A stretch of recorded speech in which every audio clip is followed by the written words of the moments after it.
G'day. What is an FIA super license? What does it cost? How do you get one? I'll answer these questions and others you might have in just a few moments. Don't go away.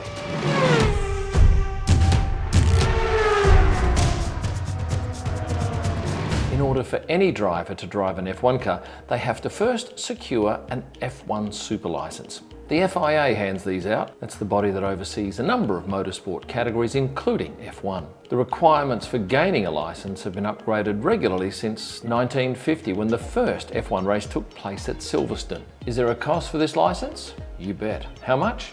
Well, strangely, that depends on how well the driver did the previous year. It's a simple formula though. It sees drivers paying anywhere from just over 10,000 euros to just shy of $1 million. I'll run through what each 2023 driver will pay shortly. Firstly, a driver has to jump through a series of hurdles to gain a super license. Apart from having the required experience and skill behind the wheel, there are mental and physical standards along with age and nationality requirements. Requirements vary, but it's worth noting that a driver has to be a minimum of 18 years of age when they start their first F1 competition, and they must have a valid driving license from their home country.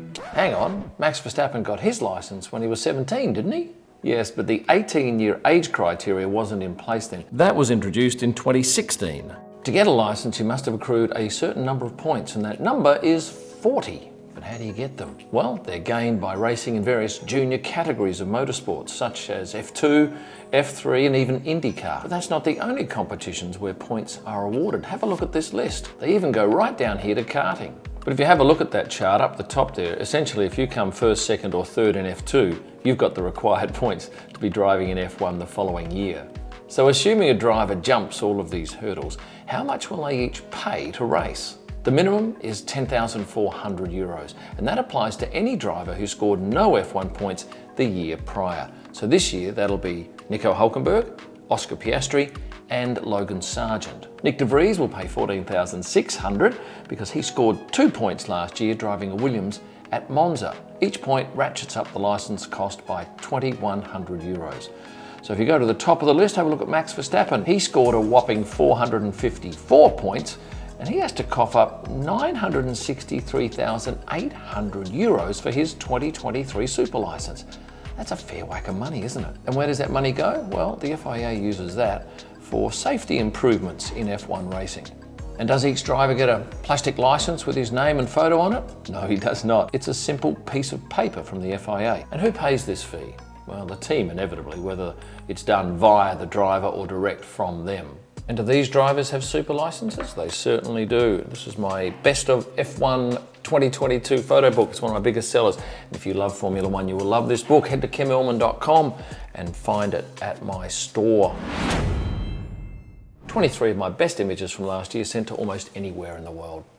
Why is there a license requirement though? Well, the system's in place partly to ensure that drivers who shouldn't be racing in this top level of motorsport don't.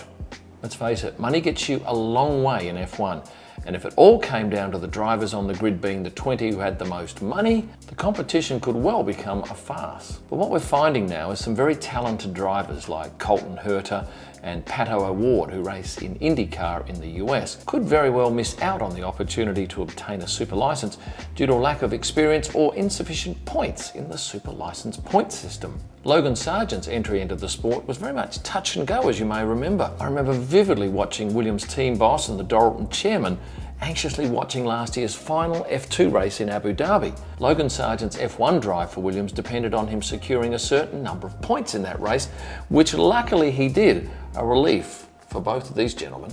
It's one thing gaining a license, but how do they keep it? Let me explain. A driver must have competed in at least 8 F1 events in the previous 3 years, or have scored at least 6 points in the FIA World Championship. Drivers who fail to meet these requirements may well have to reapply, passing the physical and mental tests and meeting the age and nationality requirements. I, and probably you, see plenty of criticism about this system.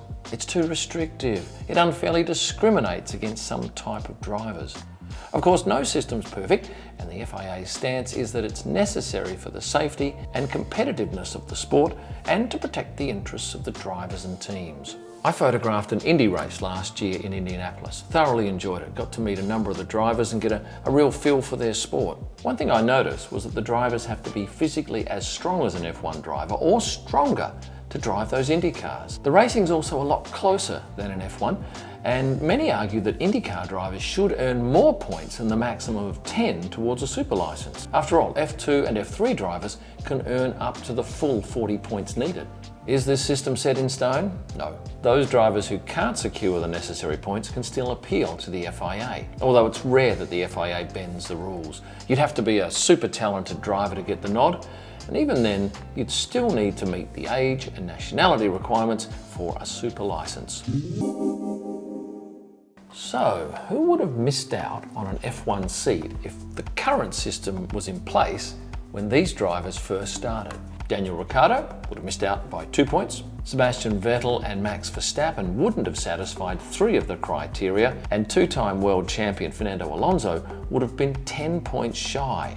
What a loss that would have been to the sport if those 4 had never made it into Formula One. Now, I should just say that there are 3 other ways to gain super license points that aren't on that table that I've just shown you. 1, for any FIA racing category that has penalty points in place, any driver who competed in the entire season without receiving any penalty points gains 2 extra points. The winner of the F3 Macau Grand Prix, also known as the FIA F3 World Cup, gets an additional 5 points on top of their season result.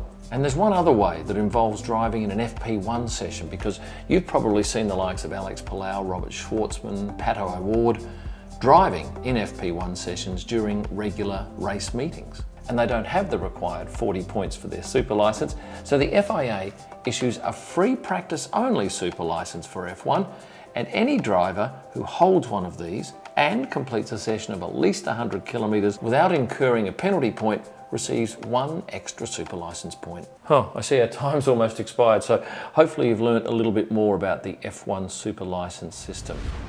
Before I go, please hit the like button, subscribe if you haven't done so. I reckon about 60% of you watching aren't subscribed. Love to have you on board and become a member for a whole lot of extras. You'll find all of my F1 digital images at prostarpics.com for a wide range of merchandise, F1 signed prints, photo books like this one, and wall art. You'll find that all at kimillman.com. And for my best images live from the track and all during the week, go to Instagram and search at Kim Illman. Thanks for watching. Stay passionate.